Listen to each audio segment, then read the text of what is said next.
어느 주일에 예배가 끝나고 성도들과 인사하는 시간에 어느 분이 나오셔서 목사님, 제가 살인죄를 지지 않게 기도해 주세요. 그렇게 말씀하시는데 가슴이 설렁하더라고요. 제가 살인죄를 저지르지 않도록 기도해 주십시오. 기도는 했습니다만 마음이 떨려요. 자세하게 성편을 다 알 수는 없지만 기도가 아주 심각한 기도잖아요. 근데 기도하는 중에 하나님이 오늘 예배를 통해서 이분을 크게 실족하는 가운데서 건지셨구나, 그런 감사한 마음이 있었습니다. 여러분, 예배는 굉장히 놀랍습니다.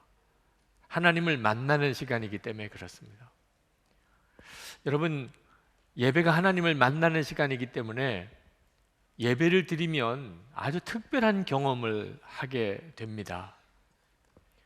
평소에 전혀 죄라고 여겨지지 않았던 것을 갑자기 심각하게 내가 죄를 지었구나, 죄에 대한 생각이 갑자기 새롭게 열려지게 됩니다. 또는 그저 죄책감은 가지고 있었지만 어쩔 수 없는 거야, 그저 갈등 정도로만 가지고 있었던 것을 심각한 애통함으로, 다시는 돌아보기도 싫을 정도로 그렇게 죄에 대한 심각한 애통함을 갖게 되기도 합니다. 그것은 예배가 하나님을 바라보는 눈을 뜨게 해주는 것이기 때문에, 태양보다도 더 강한 빛으로 우리를 만나 주시게 될 때 전에는 무감각하게 느껴졌던 죄가 굉장히 심각하게 깨달아지는 거죠. 이사야가 성전에서 하나님을 만났을 때 이사야가 경험했던 것입니다. 그는 아주 훌륭한 사람이었지만 빛이신 하나님 앞에 서는 순간에 그는 깜짝 놀랐습니다. 이사야 6장 5절에 그는 이렇게 고백합니다. 나는 부르짖었다. 재앙이 나에게 닥치겠구나. 이제 나는 죽게 되었구나. 나는 입술이 부정한 사람인데 입술이 부정한 백성 중 가운데서 살고 있으면서 왕이신 만군의 주님을 만나 뵙다니. 이사야는 눈이 열리고 난 다음에 자기가 얼마나 죄인인가, 그동안에 말로 함부로 말했던 것이 얼마나 큰 죄인가, 그날 그가 깨달은 거예요. 이게 예배입니다. 베드로가 예수님이 어떤 분인지 그가 눈이 뜨이는 그 순간에, 고기를 많이 잡은 순간입니다. 그는 예수님께 나아가서 무릎을 꿇고 나를 떠나소서, 나는 죄인이로소이다, 그렇게 고백을 했습니다. 우리가 예배 드릴 때 이런 경험들을 하게 되는 겁니다. 오늘 이 시간에도 이 예배를 드리면서 여러분들이 여러분 자신의 죄를 발견해야 될 사람이 있습니다. 그러면 여러분이 삽니다. 그러나 오늘 하나님 앞에, 빛이신 하나님 앞에 나와서 예배 드리면서도 여러분 자신 속에 있는 죄를 깨닫지 못하고 눈 뜨지도 못하고 애통함도 없이 그저 예배 시간에만 참석했다가 돌아가게 되는 경우는 그건 정말 두려운 일입니다. 애통함이 없는 예배 얼마든지 드릴 수는 있습니다. 그러나 하나님이 받으시지 않습니다. 다윗이 아주 충성스러웠던 신하 우리아의 아내와 간음을 했습니다. 그런데 아기가 들어섰어요. 그걸 어떻든지 덮으려고 그 우리아를 죽입니다. 정말 끔찍한 죄를 짓지요. 그런데도 다윗은요, 매일 하나님 앞에 번제를 드렸습니다. 그가 아마 양심의 가책이 있어서 그랬는지 아마 제사는 정성껏 드렸고 좋은 제물을 하나님께 바쳤겠죠. 왕이니까 소든지 양이든지 가장 좋은 것을 바쳤겠죠. 근데 하나님이 안 받으신 것을 알았습니다. 16절에 주님은 제물을 반기지 않으시며 내가 번제를 드리더라도 기뻐하지 않으십니다. 하나님께서 우리에게 받으시고 싶은 예배는 우리가 헌금을 많이 드리거나 또는 옷을 잘 차려입고 이렇게 예배당에 나와 앉아 있는 것만 아닌 것입니다. 하나님이 정말 원하시는 것은 다윗의 애통함의 회개였습니다. 다윗의 표현대로 말하면 찢겨진 심령이라고 그랬습니다. 하나님께서 원하시는 제물은 찢겨진 심령입니다. 어느 목사님, 젊은 목사님 한 분이 우리 감리교단의 목사 과정에서 시험을 어느 해 보았는데, 시험을 보다가 모르는 문제가 많아서 너무 마음이 다급한 바람에 컨닝을 했습니다. 다행히 시험에는 합격을 했습니다. 그 목사님이 컨닝을 해서 시험에 합격했는지 아무도 모릅니다. 목사님만 알고 계십니다. 그런데 그 목사님이 스스로 진급을 포기하셨습니다. 진급 중에 있는 목사님이 진급을 포기하면 여러 가지 어려운 문제를 겪습니다. 그런데도 그 목사님은 그걸 감수하고 진급을 포기했습니다. 왜 그랬습니까? 예배 드릴 때마다 너무나 괴로운 것입니다. 이걸 평생을 이렇게 살아야 된다고 생각하면 끔찍한 일인 것입니다. 그래서 그 목사님은 진급을 포기했습니다. 이것이 예배입니다. 제가 오늘도 성찬을 합니다만 늘 성찬식은 저에게 있어서 그냥 하나의 교회 의식이에요.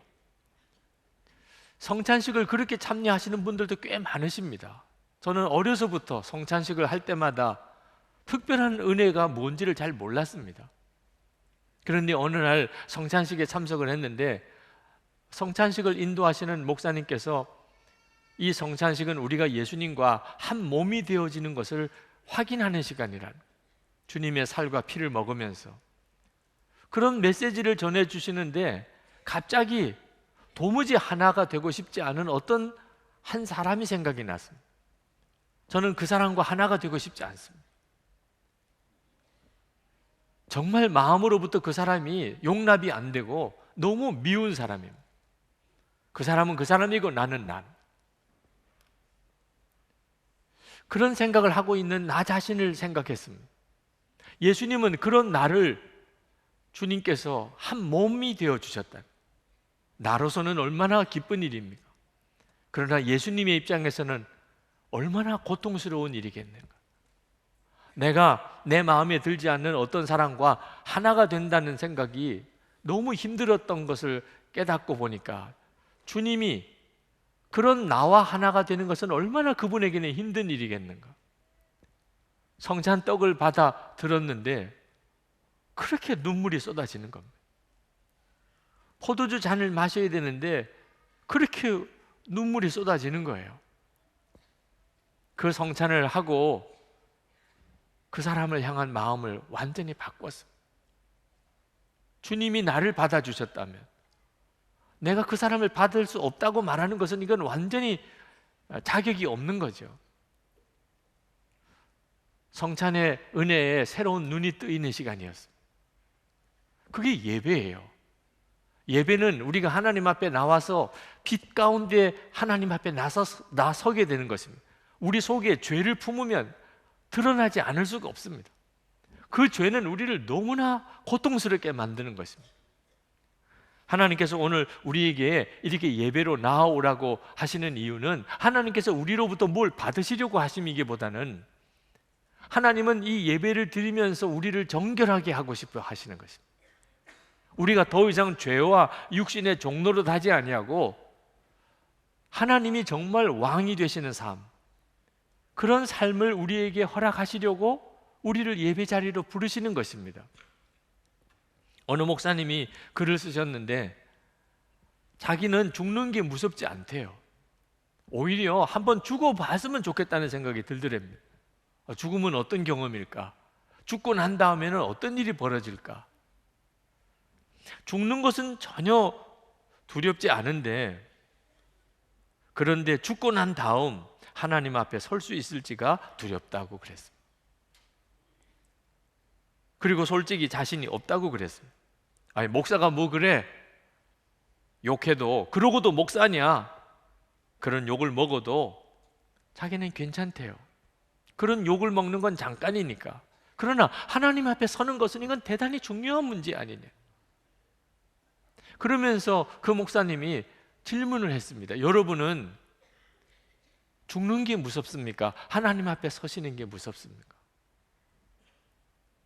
오늘 여러분 중에는 죽는 게 무섭다고 생각하는 분이 있으실 거예요.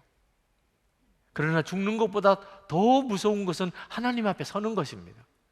하나님 앞에 선을 준비가 됐다면 죽는 거 아무 문제가 안 됩니다. 그런데 하나님 앞에 서는 것은 꼭 죽고 난 다음에 된 일이 아닙니다.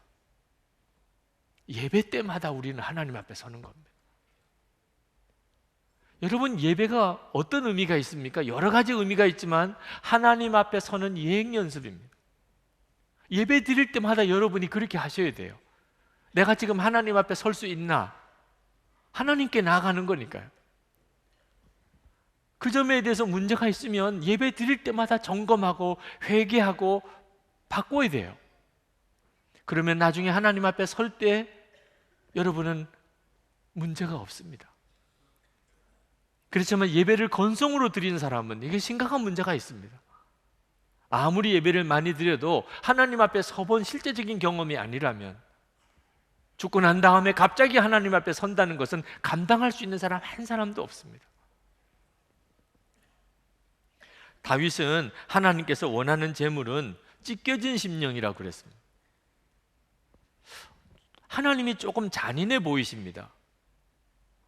왜 우리에게 하나님은 찢겨진 심령을 원하실까? 17절에 가서는 조금 더 정도가 심해집니다. 찢겨지고 짓밟힌 마음을 하나님이 원하신다. 하나님이 우리를 괴롭히는 게 취미십니까? 왜 우리의 마음을 이렇게 찢긴 것을 원하시죠? 그것은 하나님이 먼저 그렇게 하셨기 때문에. 예수님이 십자가에 달려 죽으실 때 성전에 무슨 일이 일어났습니까? 하나님과 사람 사이를 가로막고 있는 휘장이, 지성소의 휘장이 위로부터 아래로 쫙 찢겼습니다. 그건 하나님이 찢으셨다는 뜻입니다. 지성소의 휘장이 찢겨졌다는 것은 무슨 뜻입니까? 하나님이 우리가 하나님께로 나오도록 완전히 열어주셨다는, 하나님과 사람 사이에는 도무지 가까이 할 수 없는 장벽이 있습니다. 죄의 장벽이죠. 그런데 예수님이 십자가에 죽으셨을 때 하나님은 그 장벽을 스스로 무너뜨리셨어요. 찢으셨어요, 휘장을. 마음대로 들어오라, 언제든지 들어오라, 어떤 사람도 들어오라. 하나님께서 우리를 하나님께로 나아올 수 있도록 허락하셨어요. 이것이 예수님이 십자가에 달리셨을 때 하나님이 당신 스스로 하신 일입니다. 그리고 하나님이 우리에게 마음을 찢기를 원하시는 거예요. 너도 마음을 찢으라. 그건 무슨 뜻이지요? 내가 너에게 들어가고 싶다. 내가 내 마음속에 들어가고 싶다는 거예요. 하나님이 우리에게 마음을 찢으라는 것은 우리 마음이 아주 철옹성같이 굳어 있기 때문에.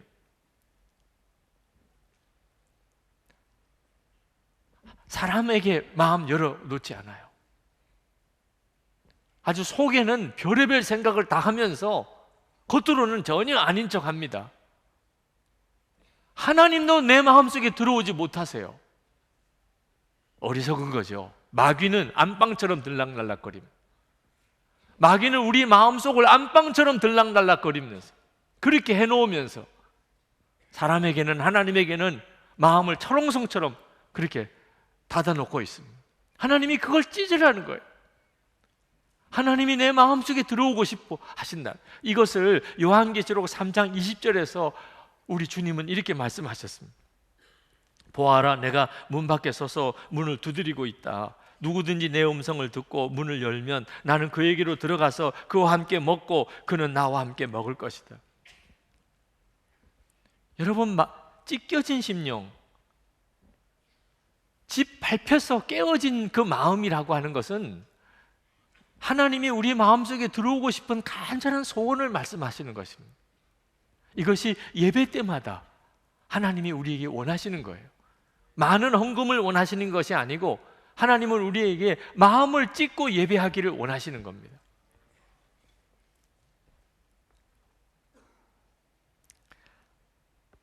우리가 마음을 찢었다는 이야기는 하나님이 더 이상 내 마음 바깥에 거기만 계시도록 내가 내버려 두지 않는다는 뜻입니다.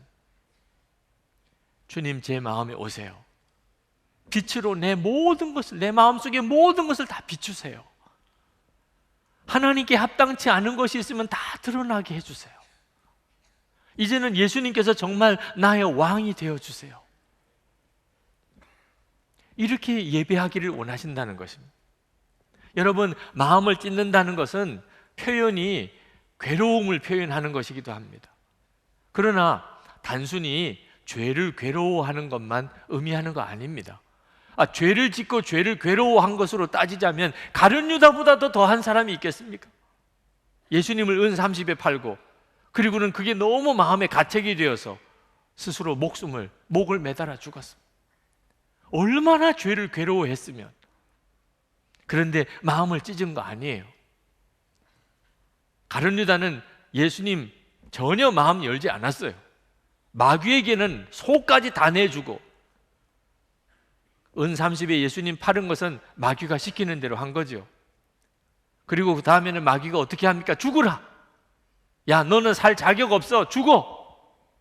결국은 마귀가 하라는 대로 목 매달아 죽습니다. 만약에 가룟 유다가 마음을 찢었다면, 예수님이 들어오실 수 있게 했다면, 그가 비록 은 30에 예수님을 팔았다 할지라도 그는 살았을 거예요. 어떤 사람은 너무 죄책감이 심해서 정신 이상이 된 사람이 있습니다. 얼마나 죄가 고통스러웠으면, 얼마나 죄를 아파했으면 그랬겠습니까? 그런데 그는 그렇게 죄를 괴로워하면서도 주님의 도움을 받지 못했어요. 왜 그렇지요? 마음을 안 찢었으니까. 마음을 찢으라는 것은 죄를 괴로워하라는 것만 아닙니다. 마음에 주님이 들어오시게 하라는, 내 마음속에 주님이 들어오시게 하라. 오늘 이 시간에 여러분 예배를 드리러 여러분이 오셨는데, 하나님은 여러분들이 지난 주간에 죄를 지었나 안 지었나 그걸 유심히 보시지 않습니다. 보실 필요가 없어요. 죄 짓고 왔으니까 다. 죄를 지을 수밖에 없는 육신 덩어리, 죄 덩어리를 가지고 사는 우리들이니까 뭐 하나님이 죄를 지었나 안 지었나 그거 따져볼 필요도 없습니다. 하나님은 여러분 중에 누가 더 죄를 많이 지었고 누구는 조금 지었는가를 하나님이 비교해 보시지도 않아요. 필요 없어요. 그건 지옥에 가기 위해서는 죄 하나면 충분해요. 죄를 뭐 많이 지었냐 적게 지었냐 우리들끼리나 하는 이야기지, 하나님 앞에서는 아무 의미가 없어요. 하나님이 우리에게 보고 싶어 하시는 것은 우리가 죄를 지은 것이 아니고 죄에 대한 애통함입니다. 하나님 앞에서 마음을 찢는 마음으로 그렇게 하나님 앞에 나와서 죄를 애통해 하는 것, 하나님이 정말 받으시고 싶으신 건 그거예요. 여러분, 하나님께서 여러분 안에 정말 죄의 애통함을 본다면, 그러면 우리는 하나님 앞에 얼마든지 용납을 받습니다. 17절에 약속하셨어요. 하나님께서 원하시는 제물은 찢겨진 심령입니다. 오 하나님, 주님은 찢겨지고 짓밟힌 마음을 멸시하지 않으십니다. 죄 많이 짓고 방탕한 삶을 사는 그런 자녀가 있다고 합시다. 근데 어느 날 집에 돌아왔어요. 문을 열는데 그 죄 많고 방탕하고 말 안 듣고 속썩이던 그 아이가 문 밖에 서서 있어요. 그런데 얼굴이 눈물 콧물 범벅이에요. 그런 모습으로 문 밖에 서 있어요. 그러면 아무리 그 아이가 부모의 마음을 아프게 하고 속썩이고 그동안에 죄를 많이 지었어도 부모는요, 잘 왔다, 고맙다, 그렇게 하게 돼 있어요. 마음을 찢은 것을 보고는요, 더 이상 책망할 필요가 없어요. 하나님은 오늘 우리가 죄를 지은 것 때문에 노여워하시는 게 아닙니다. 마음을 찢지 않으니까. 우리가 예배 드릴 때마다 하나님 앞에 지난 주간에 죄를 많이 지었습니다, 그렇게 고백을 합니다. 그걸 보면 말로는 회개한 것 같아요. 그런데 입으로만 회개한 거지, 지난 주간에 죄를 많이 지었어요 이러면서도 시시덕거리고 쓸데없는 농담들 주고받고 도무지 마음을 찢은 사람 같지가 않은 거예요. 여러분, 우리가 주일마다 교회 와서 하나님 기도할 때 하나님 지난 주간도 죄 많이 지었습니다 이렇게 고백하는 것이 습관이 되지 않아야 됩니다. 전혀 내 마음이 찢어지는 아픔이 없이 그저 입으로만 하나님 죄 많이 지었어요 이렇게 고백하는 것은 오히려 우리를 영적으로 더 둔감하게 만드는 겁니다. 왜? 자기는 회개했다고 생각하니까. 차라리 정말 흉악한 죄를 지었으면 오늘 이 예배당에 나와 앉아서 너무너무 가슴이 떨리겠죠. 지난 주간에 내가 큰 죄를 지었어요. 그러면 예배 드리는 내내 마음이 아프겠죠. 별로 죄 같지 않다고 생각하는 그런 죄 짓고 그냥 무감각해지는 것이 훨씬 더 무서운 일입니다.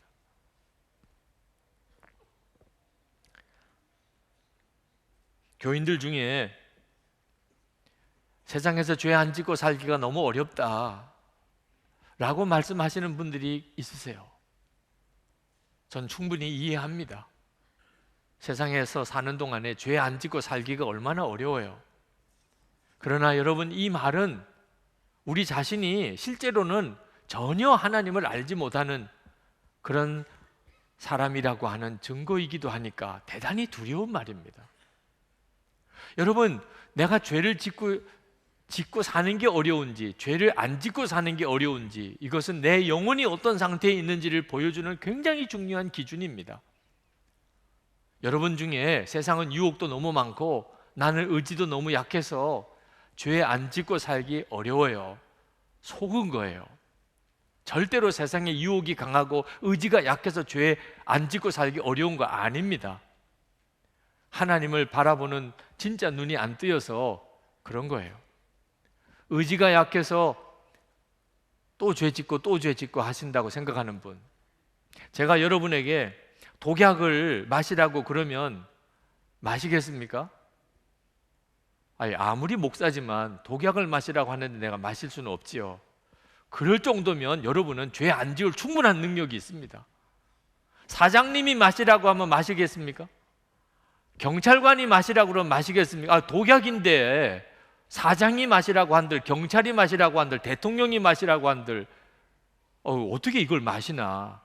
그럼 여러분, 죄 안 지을 충분한 능력이 있습니다. 하나님이 나에게 죄는 독약보다도 더 무서운 것이라고 그렇게 깨우쳐 주시는 분이세요. 독약은 그저 육신만 죽이지요. 죄는 영원한 죽음입니다. 아니, 독약도 안 마실 정도, 그 정도의 의지가 있다면 죄를 어떻게 짓습니까?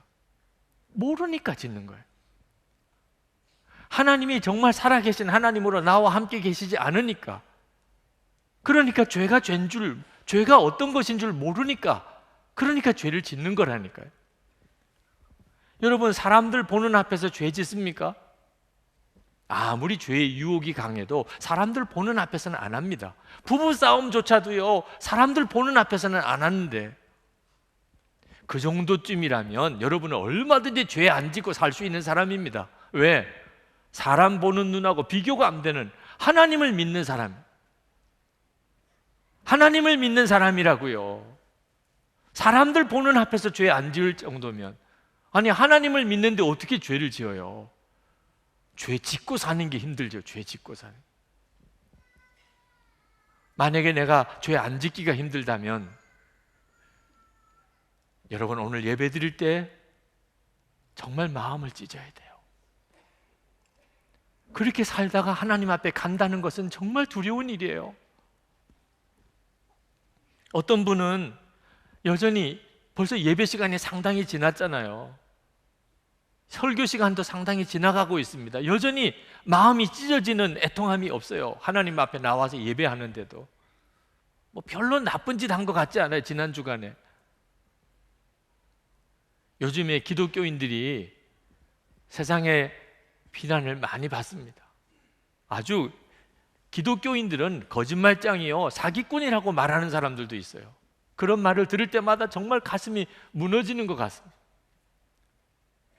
여러분들 중에도 그것 때문에 속상한 분 있으실 거예요. 교인들 중에 그런 사람이 있나 봐. 목사들 중에도 그런 사람이 있나 봐.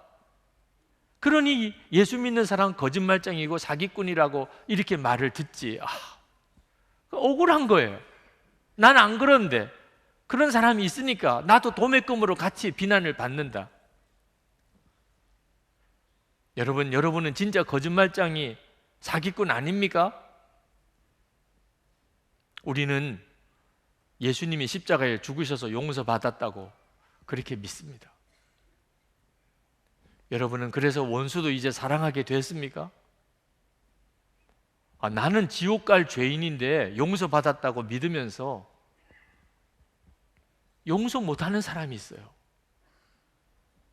완전히 거짓말자예요. 뭘 믿기는 뭘 믿어요? 지옥 갈 수밖에 없는 죄인이었다고 말은 그럴듯하게 하는데 화는 또 어떻게 그렇게 잘 내요? 어떻게 남의 말은 또 그렇게 잘해요? 사기꾼이네 이 사람 진짜. 하나님의 사랑을 믿는데요, 그런데 무슨 염려 걱정은 그렇게 많아요? 진짜 거짓말장이죠. 하나님의 나라가 있다고 믿어요. 그런데 고난 당하는 거는 무서워요. 그러면 그거 사기꾼입니다. 예수님이 내 마음에 계시다고 믿는데요, 그런데도 여전히 은밀한 죄를 짓고 살아요. 여러분, 원수도 사랑하고 은밀한 죄도 다 청산해버려요. 염려와 근심이 없어요. 남의 말 하는 게 없어요. 고난도 축복이라고 믿어요. 예수 믿는 사람이 이런 사람이라면 누가 거짓말장이요 사기꾼이라고 하겠어요? 우리가 오늘 하나님 앞에 나와서 예배할 때 빛 가운데 우리가 드러나면 이사야처럼 꼬꾸라지어요. 내가 진짜 예수 믿는 사람이었나?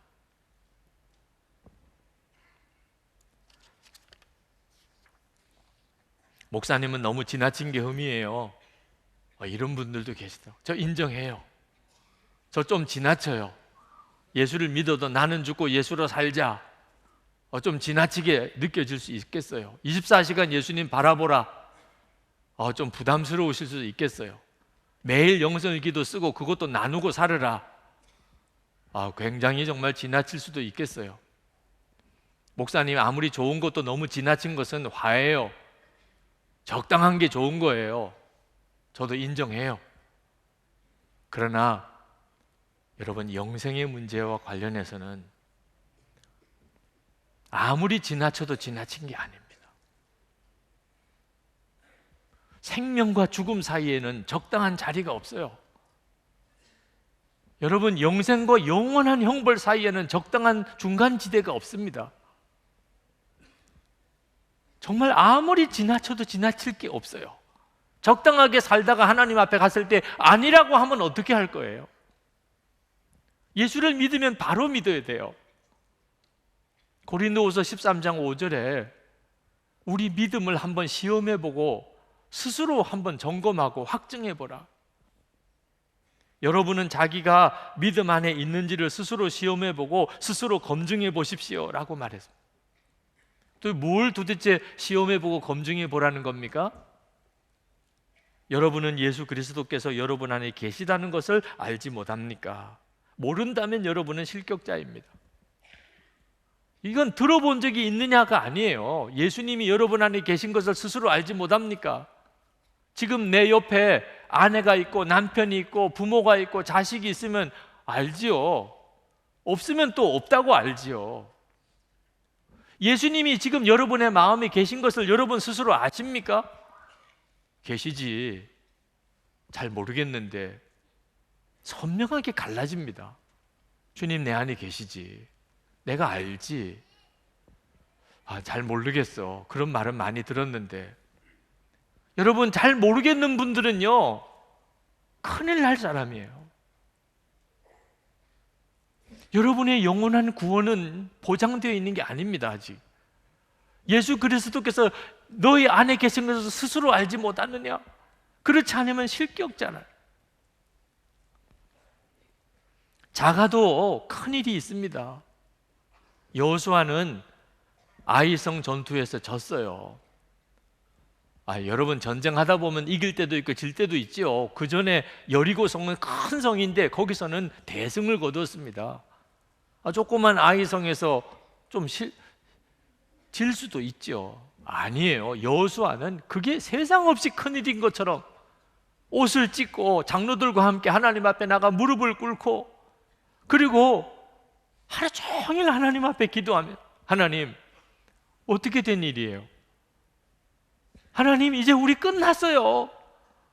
아니, 아이성에서, 조그만 성에서 겨우 진 건데, 하나님, 우리 끝났어요. 이제 절망이에요. 여호수아는 그게 작은 게 아니었어요. 하나님이 함께 하시냐 안 하시냐, 함께 하신다면 이럴 수가 없잖아. 함께 안 하셨다면 이건 이제 우리 끝났어. 이제 그랬기 때문에 여호수아는 전혀 알지 못했던 죄, 아간의 죄를 찾아낼 수 있었고 해결할 수 있었어요. 여러분이 하나님께 나와 예배할 때마다 하나님께서 여러분이 전혀 알지 못했던 문제를 들추어 내십니다. 왜? 그것 때문에 여러분이 영원히 잃어버릴 수도 있는 것이니까. 어느 서양 선교사님이 중국에 처음 복음을 전하러 파송을 받아 갔을 때 중국에 성경이 없으니까 한자로 성경을 번역하는 일을 시작을 했습니다. 중국의 학자들 중에 예수 믿는 사람이 거의 없으니까, 그러니까 유생을 고용해서 성경 번역을 시켰습니다. 자기가 영어로 성경의 설명을 해주면 그분이 이제 한자로 그것을 기록하여 나가는 거예요. 처음에는 자기가 선교사라고 말 안 했어요. 왜? 그 중국 그 한학자인 그 유생이, 유교 유생이 거부감을 가질까 봐. 그냥 좋은 책을 하나 번역하고 싶다고, 그래서 번역을 시작을 한 건데, 이 분이 번역을 하다가 너무 은혜를 받았어요. 성경을 다 번역하고 난 다음에 이 책에서 말하는 그 예수 믿는 사람, 그 그리스도인을 내가 좀 만나고 싶다. 이런 사람이 있으면 좀 만나고 싶다. 선교사님이 너무 기뻤어요. 이분이 성경을 번역하다가 마음이 열렸구나. 그래서 제가 그 사람입니다. 제가 바로 이 성경이 말하는 그 예수 믿는 사람이에요. 그랬더니 그 유생인 그분이 이 선교사님을 한참 보다가 고개를 저었어요. 아니에요. 당신 아니에요. 아니라니, 내가 바로 그리스도인이라고요. 나 선교사예요. 그래서 이 성경을 당신에게 번역을 시킨 거예요. 아니, 그동안에 내가 당신을 만나서 이 책을 번역하는 동안에 당신이 여러 번 남의 말하는 걸 들었습니다. 내가 이 성경에, 이 책에서 본 그리스도인은 절대로 남의 말할 사람이 아닙니다. 그리고 당신 그동안에 몇 번 근심하고 걱정하는 것을 제가 보았습니다. 내가 이 책에서 본 그 그리스도인은 근심하고 걱정할 그런 사람 아닙니다. 당신은 아니에요. 이분이 그만 하나님 앞에 꼬꾸라졌어요. 우리가 우리를 모릅니다. 하나님께서 오늘 이 시간 여러분에게 눈을 열어주셔야 돼요. 우리가 예배 드릴 때 설교자 보아도 안 돼요. 무슨 찬양대 보러 온 것도 아닙니다. 하나님이에요. 하나님께서 나에게 보여주셔야 알아요. 내가 지금 어떤 모습인지. 그러면 삽니다. 그러기 위해서는 우리가 마음을 찢는 게 필요한 거예요. 2월 한 달간 안식을 가지면서 처음에 시작은 건강의 회복 때문에 장로님들이 한 달 동안 아주 거의 반강제적으로 쉬시라, 설교 스케줄 다 접어놓고 한 달을 쉬었습니다. 그런데 하나님의 계획은 건강의 회복만 아니었어요. 하나님이 계획하신 게 있으셨더라고요. 그것은 저의 기도의 회복이었어요. 안식을 시작하는 날 제가 어느 기사를 읽었습니다. 빌리 그레이엄 목사님의 기사예요. 그분은 지금 97세입니다. 근데 그분이 80세 생일 때 미국의 아주 유명한 토크쇼 진행자인 레리 킹이 이 빌리 그레이엄 목사님과 함께 인터뷰를 했습니다. 그리고 빌리 그레이엄 목사님에게 이렇게 물었어요. 당신은 정말 상을 받을 만한 인생을 사셨습니다. 당신처럼 후회가 없는 사람이 또 있겠습니까? 그랬는데 그때 빌리 그레이엄 목사님이 극구 부인했습니다. 아닙니다. 저는 모든 사람들 중에 가장 큰 실패자입니다. 나는 사람들과 너무 많은 시간을 보냈고 반대로 하나님과는 너무 적은 시간을 보냈지요. 사업상의 미팅을 하느라 너무 바빴고 너무 많은 설교를 했습니다. 나는 하나님과 더 많은 시간을 보냈어야 했어요. 그랬으면 사람들이 나와 함께 있을 때 하나님의 임재를 더 느낄 수 있었을 것입니다. 제가 그 기사를 읽으면서 주님이 꼭 저에게 말씀하시는 것 같았어요. 왜? 제가 빌리 그레이엄 목사님과 똑같은 패턴으로 살아가고 있었기 때문에. 저는 무슨 방탕한 삶을 살지 않습니다.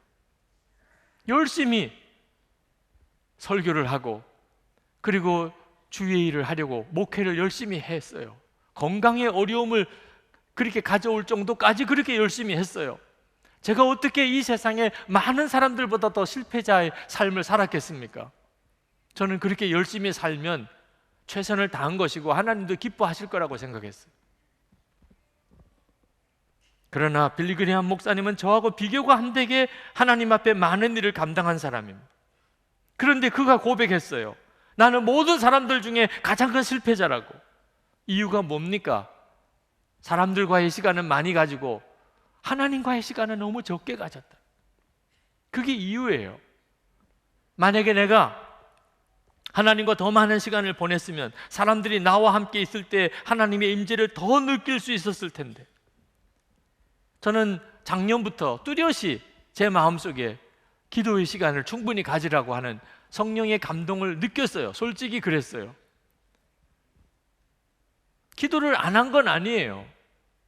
그러나 기도는 했어요. 수준이에요. 기도는 했어요. 하나님. 왜? 너무 시간이 부족해요. 설교를 해야 될 시간은 너무 많아요. 제가 관여해야 되고 회의해야 되고 점검해야 될 시간이 또 너무 많아요.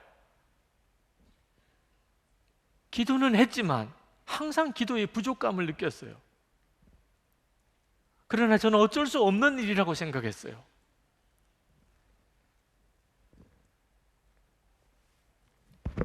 이것이 가장 큰 실패자의 길이라는 거예요. 여러분, 모를 때는 그렇게 살 수밖에 없겠지만 알고서야 어떻게 그렇게 살아요? 지난 한 달 동안 주님의 다루심이에요. 이걸 알고서야 이제 내가 어떻게 그렇게 살아? 이제는 더 많은 기도의 시간을 가지고 더 적게 몸부림치는 삶을 살아야 되는데 저는 그렇게 살아본 사람이 아닙니다. 정말 낯선 삶이에요. 그래도 될까 싶어요. 그렇지만 어린 아기가 걸음마를 배우는 것처럼이라도 이제라도 다시 배워야 돼요. 더 많이 기도하고 주의 일을 하는 법을 배워야 돼요. 매일 합심 기도를 하게 된 것도 하나님의 강권하심 때문이에요. 그래서 강제적으로 더 많은 기도의 시간을 갖게 하나님이 그렇게 만드셨어요. 부끄러운 고백이죠. 뭐 자랑할 만한 것이라고 이렇게 설교 시간에 큰 소리로 떠들겠어요. 혹시 여러분들도 그런 분 없을까? 여러분, 지난 한 주간 동안 이렇게 살면 안 되는데, 이렇게 사는 거 아닌데, 그렇게 여러분 마음에 찔림이 온 적 없습니까? 이렇게 살면 안 돼. 이렇게 사는 거 아닌데 내가 또 이렇게 사네. 혹시 여러분 이런 생각에 시달린 적 없습니까? 그냥 넘어가면 안 됩니다. 아무리 열심히 살아도 하나님이 기뻐하시는 패턴으로 살지 못하면 그러면 가슴을 치는 후회만 남습니다. 마음을 찢어서 이젠 진짜 예수님이 내 삶의 주인이 되셔서 그저 내 마음에 찔림만 주시는 정도가 아니고 내 삶을 이끌어 갈 수 있게 해드려야 돼요. 오늘 이 시간에 여러분 하나님 앞에 정말 구하셔야 돼요. 주님, 제가 마음을 찢습니다.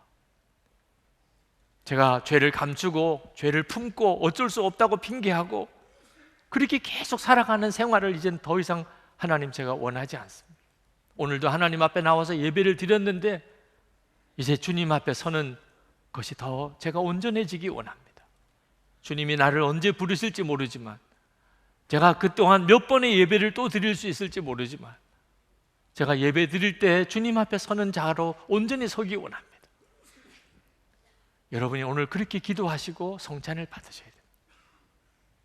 이제 예배 시간이 거의 끝날 시간입니다. 그러나 여러분, 남은 시간이 몇 분 안 되더라도 그 몇 분 동안이라도 진짜 예배를 드려보세요. 190장 찬송을 한번 부르고 싶습니다. 이 찬송가는 참 많이 알려진 찬송가입니다. 그렇지만 예배자의 마음을 그대로 담아 있어요. 성령이여 강림하사 나를 감화하시고 애통하며 회개한 마음 충만하게 하소서. 예수여 비오니 나의 기도 들으사 애통하며 회개한 마음 충만하게 하소서. 예수님은 오늘 예배를 통하여 여러분을 다시 정결하게 세우기를 원하십니다. 정말 예수님이 왕 되신 삶으로 여러분을 세우기를 원하십니다. 여러분이 그걸 허락하셔야 됩니다. 주님이 그리 하실 수 있도록. 하나님이 휘장을 찢으셨으니 여러분도 여러분의 마음을 찢으시기 바랍니다. 우리 다 같이 찬송을 부르실 때 여러분의 진짜 마음의 고백이 되시기를 원합니다.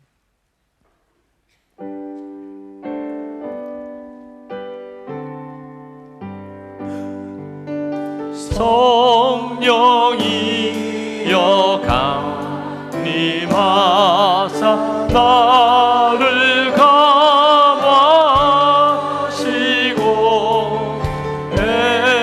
애통하며 회개한 마음 충만하게 하소서.